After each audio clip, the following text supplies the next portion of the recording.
Well, they've done it. The Florida Gators have officially fired Billy Napier, and the consensus among Florida fans is that Napier was a nice guy and everything, but the dude couldn't coach. He had to go, driving us all crazy. It had to be done. Now we can all look forward to who Florida's going to hire as their next head coach. And Scott Strickland really needs to get this right because he lucked out on the Todd Golden hire, but the rest of his coaching hires during his tenure as AD, they've all flopped. Especially in the football program. So he needs to get this right. They cannot afford to leave anything to chance. No more taking chances on guys like Sunbelt Billy. We got to go get an actual coach. So as a Florida fan, here are 10 guys that I would call if I was Scott Strickland. And the premise for this video, if I'm Scott Strickland, these are who the coaches I am calling in order of who I am calling. First call I'm making, second call I'm making. Not necessarily who I think Florida's going to get, but who they should try to go after. And if you don't know who I am, my name is Hunter Wright. This is Sports Done Right. Kibo, let them know. I got my head in the game. I'm willing and ready to win. Authentic and I never pretend. Going hard, let the battle begin. I'm in a whole nother league, and I'm just keeping it real. This be the show that you need, whether we on the court or the field. Yeah.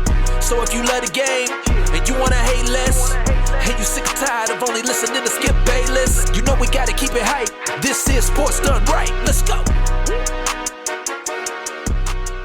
Now, if I'm Scott Strickland, the first phone call I am making is to Dan Lanning. Now, do I think Florida's going to get Dan Lanning? No. It's going to take probably the biggest contract in college football history to pry Dan Lanning away from Oregon, what he's built there. But I think he's going to be the next best coach in college football. And you make him say no. You make the phone call. You make your pitch. And then you move on to your next option if that doesn't work. Second phone call I'm making, Lane Kiffin. Now, Florida fans, we've all pretty much penciled in Lane Kiffin as our next head coach. That's our guy. Say goodbye to Hotty Toddy because the Lane train is rolling into Gainesville. Now, there's two trains of thought. You either think that Lane Kiffin would walk from Oxford, Mississippi to Gainesville to take the job, or you think he's got a good thing going at Ole Miss and that he wouldn't leave. Now, granted, Kiffin idolizes Steve Spurrier. That's the reason he wears a visor. The chance to come to Spurrier's school and follow in Spurrier's footsteps and lead this team to a national championship, I think that's too much for Kiffin to pass up. Now, yeah, he's got a good thing going, but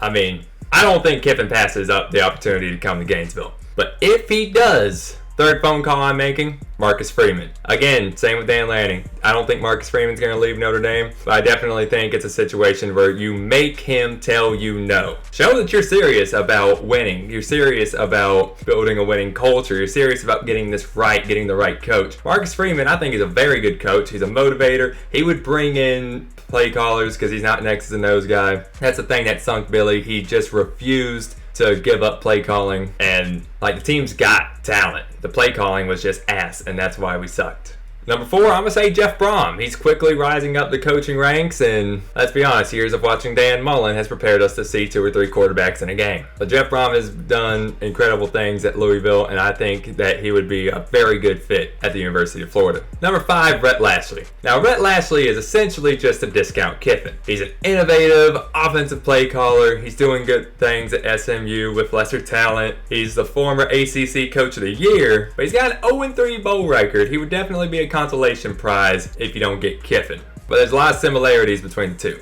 Number 6, Fran Brown. Now, I'm going to be honest with you. The mad scientist in me wants to see what a Fran Brown coached Florida team looks like. That would be my Frankenstein's monster because Fran Brown is just a black MCDC. He's basically college's Dan Campbell. This is a guy that literally said, I don't bathe for a week after a loss because losers don't deserve to be clean. And in regards to poaching players, he said, you ain't gonna poach my players. You gotta see me outside. I ain't no bitch. Get this man in the locker room immediately because he would bring in play callers. He's not an X's and O's guy. He's not a strategist or anything. Play calling's not his strong suit. He's a motivator like Marcus Freeman, but he would have these guys ready to fight the damn Alamo. Florida's already got all the talent in the world, but they looked unprepared and uninspired out there. You get Fran Brown in that locker room? Oh my lord. I want to see it. Number 7, Alex Golesh. Why not go get the guy that beat you? Right now, USF's win over Florida is probably the biggest win for Alex Golesh during his tenure at USF. But I think he's a good coach. He's rising the ranks. May not necessarily be SEC ready, but we can't afford to wait and we can't afford to take chances. Now, the thing with Alex Golesh, he already knows the Florida landscape. It would give him an edge in recruiting because he already knows the area. He's already, got his foot in multiple doors as far as recruiting. And Florida is a football hotbed. I mean, Florida is top 3 in the country, rivaled only by Texas and California as far as high school recruits. And Golish, like I said, already knows the area. He's already got his foot in the door at these high schools. Number 8, Will Stein. If you can't get Lanning, then get Lanning's right-hand man, Will Stein. Stein is from Lanning and Paterno pedigree. He's been under some of the best coaches from a recruiting standpoint, strategic standpoint, motivating standpoint. He's been around some of the best coaches in all of college football. He's learned a lot, and the only reason he hasn't been up for the Art Briles Award is because Lanning has continuously nominated his defensive coordinator over him. But I think Will Stein is going to be a head coach sooner rather than later. Why not be a head coach here? I think he would do great things. And his feed the studs mentality when it comes to offensive play calling, you look at our receiving room, it's nothing but studs. Yeah, get them the ball. I'm 100% on board with that. Number 9, Eli Drinkwitz. Now, Eli's a guy that his name's come up a lot, and I'm not too high on him. But at one point in time, he did have Appalachian State ranked 19th in the country. He is a former SEC Coach of the Year. I just think that there's a glass ceiling when it comes to Eli Drinkwitz. I think he's one of those guys that, you will be in a state of perennially 8-4. He's a glass ceiling guy. I don't think he can break through and get you to championship contention. But, I mean, it's better than what we had. It's better than Billy. He's an upgrade over Billy. Just not by a whole lot, in my opinion. Number 10, Brent Key. Look, this is my last resort here. I think Brent Key, in all honesty, is a lateral move from Napier. Kind of like with Eli, glass ceiling. I think your best bet is winning 8 and 9 games. But one thing that I've noticed watching Florida under Billy Napier, they've been undisciplined and unprepared, and Brent Key has Georgia Tech as one of the most disciplined and prepared, well-oiled machines in all of college football right now. Georgia Tech's fire drill field goal unit's one of the most fun thing to watch in all of college football right now, and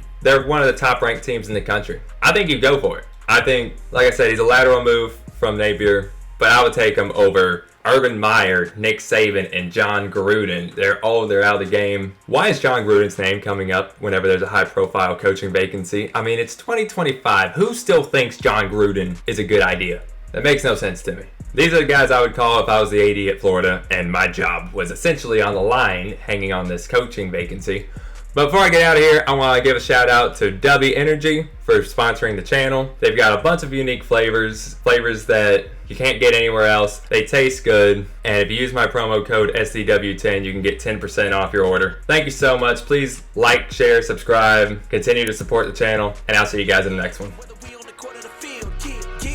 So if you love the game and you wanna hate less, and you sick and tired of only listening to Skip Bayless, you know we gotta keep it hype. This is sports done right. Let's go.